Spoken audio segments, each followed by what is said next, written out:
ज्ञान प्रकाश अंक 1 प्रश्न 5 और 6। प्रश्न 5 कब तक ही कर्म करते रहना चाहिए?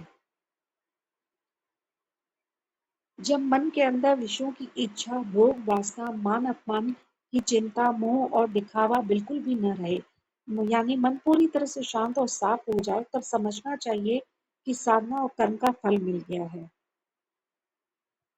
लेकिन इसके बाद भी अच्छे कर्मों और साधना को कभी नहीं छोड़ना चाहिए, क्योंकि अगर उन्हें छोड़ दिया जाए तो मन फिर से चंचल होकर भटक सकता है। इसलिए उन कर्मों को इतना करते रहना चाहिए कि वह हमारी आदत और स्वभाव बन जाए।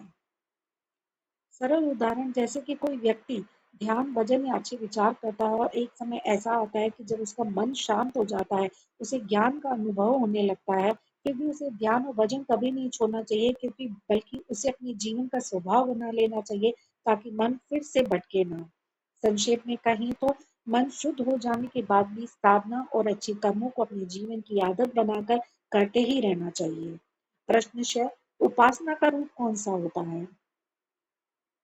उपासना क्या है? उपासना का मतलब है अपनी सभी इंद्रियों को, आँख, नाक, कान आदि को संसार की चीज़ों से हटाकर परमात्मा में ध्यान लगाना। जब ध्यान इतना गहरा हो जाए कि तू और मैं, ब्रह्म और परमात्मा में भेद न लगे, दोनों एक जैसे अनुभव होने लगे, उसी को सच्ची उपासना कहते हैं। तीनों का एक हो जाना, यहाँ कहा गया है कि जीव, मन और ब्रह्मा, इन तीनों को अगर एक कर देना ही सच्ची उपासना है। यानी मन पूरी तरह से परमात्मा में लग जाए और आत्मा को उसी का अनुभव होने लगे।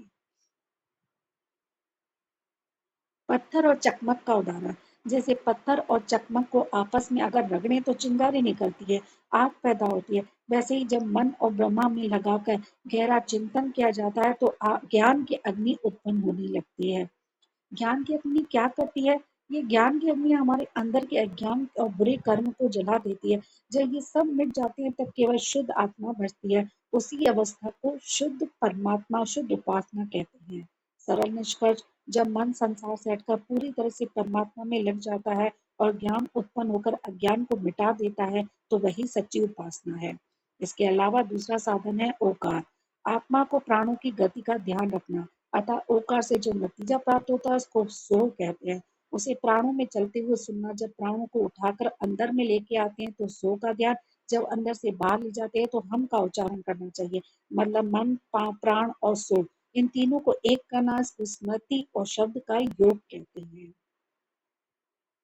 इन ऊपर कहे गए साधनों में से अगर किसी पर भी आचरण किया जाए, चाहे कर्म किया जाए, चाहे उपासना की जाए या ओकार का ध्यान किया जाए, चित्त विचलता से दूर होकर एकाग्रता में आ जाता है, तो अंत में ज्ञान की प्राप्ति होती है और इसमें परमात्मा के प्राप्त करने में काफी सहयोग मिलता है। सरल अर्थ में इन तीनों में से कोई भी अगर साधन अपनाया जाए, कर्म करना, चाहे उपासना करना, चाहे ओकार का ध्यान करना, तो मन की चंचलता कम होकर एकाग्रता आती है और अंत में ज्ञान प्राप्त करने में बहुत सहायता मिलती है। हरिओम। अगर आपको ये ज्ञान बहुत अच्छा लगा हो तो पेज को लाइक करें, शेयर करें और कमेंट करें। ऐसे ही आध्यात्मिक ज्ञान प्राप्त करने के लिए पेज को सब्सक्राइब करना न भूलें। हरिओम।